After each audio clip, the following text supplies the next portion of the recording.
All right, so I know this is not a Lakers topic, but I cannot look at what's going on with this WNBA right now and just ignore what's happening because another former NBA player has now decided he is entering the NBA draft. Oh, earlier this week I made the announcement. I'm transgender. I'm a woman. I identify as sometimes identifying as a woman for purposes of basketball, professional basketball. So I'll be declaring for the WNBA draft in 2027 as well.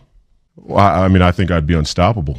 But I'm a team first guy. I'm a pass first kind of player. I do the little things. I led my team in all 5 major stat categories at Iowa State University.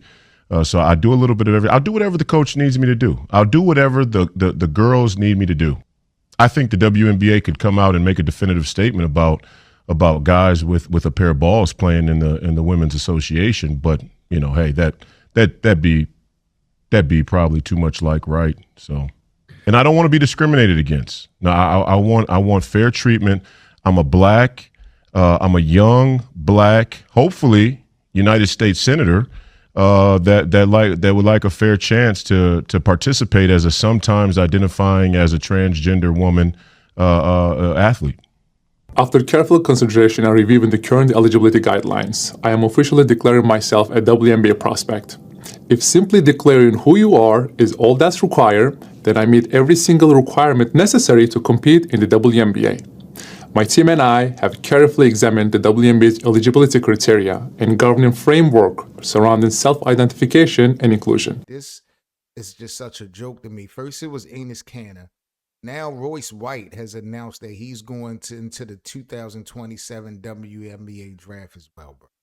And Royce White, he isn't some random dude walking off the street. We talking about a former first-round NBA pick listed at what, 6'8", 260 pounds?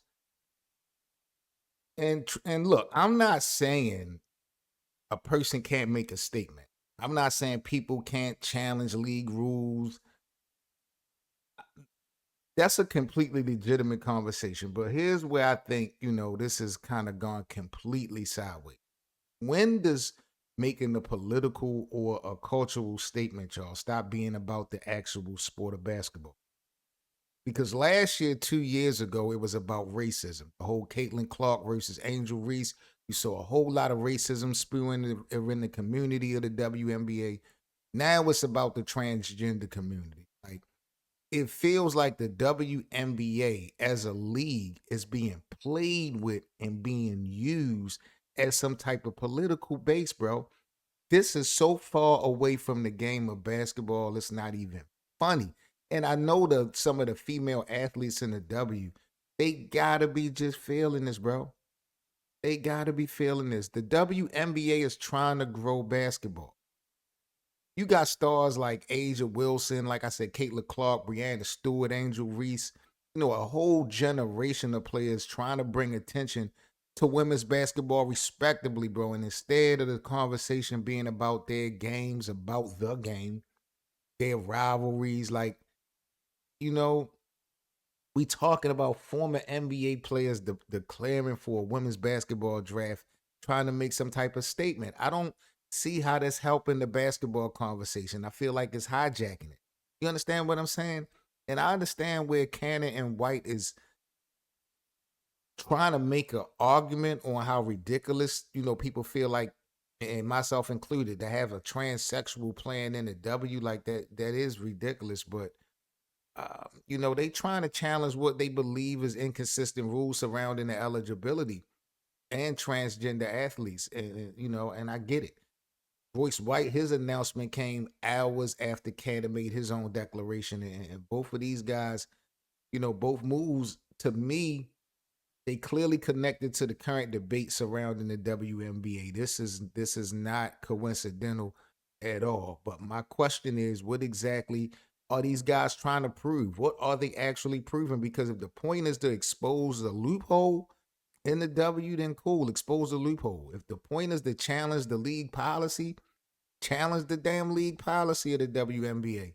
If the point is to have a serious conversation about fairness in women's sports, then we can definitely have that conversation as well. But announcing yourself as a WNBA draft prospect, when you're a former NBA player, it's a joke, bro. It turns a serious conversation into a damn spectacle, if you ask me. And that's where I think the NBA takes another step backwards, bro, because now and continuously the headline is it about the NBA or the NBA players dropping 30, 40, doing something historical. It's not about a rookie breaking the record. It's not about a playoff race. This is not about any quality of basketball. It's all about controversy.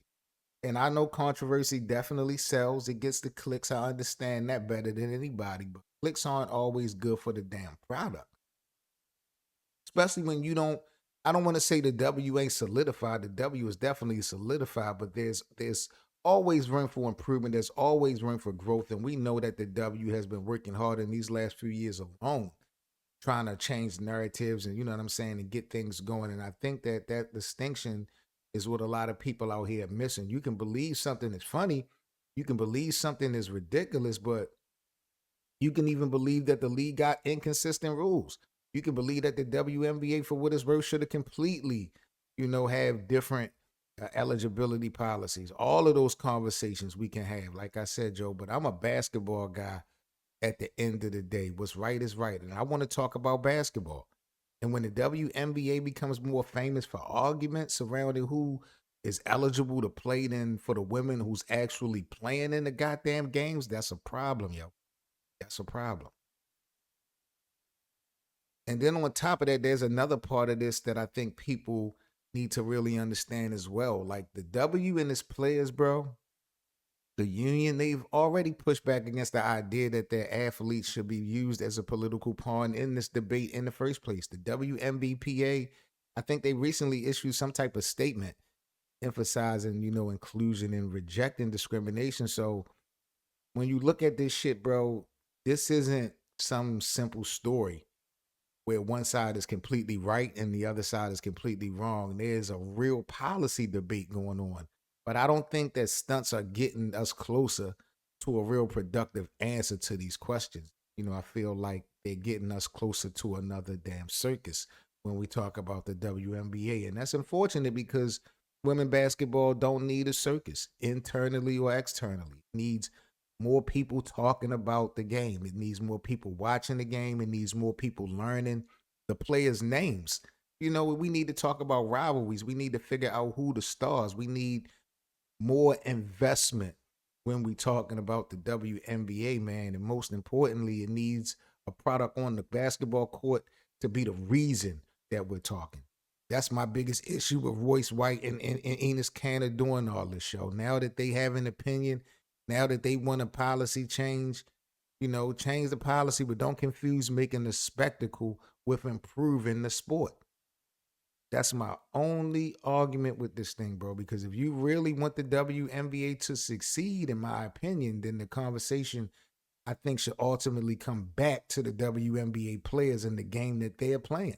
That's where I'm at with it. I'm curious where y'all are, though, at the end of the day. Do y'all feel like Royce White and Enes Kanter are exposing a legitimate problem with WNBA rules? You know what I mean? Or do y'all think maybe these guys have crossed that line, from making a legitimate point into making, a mockery, of the league? Because I already know this comment section probably might go crazy, but, that's the conversation. That's how we do. Well, I'm Seven Mitchell, man, and I'll definitely catch you guys on the next video. Hopefully we can keep the next one Lakers related, but I was blown away this morning when I saw the video clip of Royce White, quote unquote, declaring for the WNBA draft. Do I honestly, in my heart, believe that these two guys are going to honestly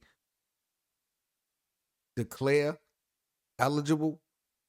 I don't believe they got any interest of playing in the WNBA. These guys have played in the league like the NBA. If you made it in the NBA, yo, you are in a brotherhood. Like that's not for everybody. Those guys are not. I don't feel like those guys are going to disrespect themselves playing in the W. They wouldn't get no respect from their peers. That's just a crazy look. I think this is just all about proving a point. I do feel like they have found a loophole that if they was going to be serious about this, the WNBA got to make some type of change, because this is what the conversation, the argument about. So the principle of it, I understand it. I just think that it's unfortunate, yo, because this is all taken away from basketball, WNBA basketball. Whether we're talking about people that support transgenders playing in the game, or guys like Royce White or Ennis Canner, doing their little rebuttal things on social media, the conversation about basketball is just far, far, far away from the topic.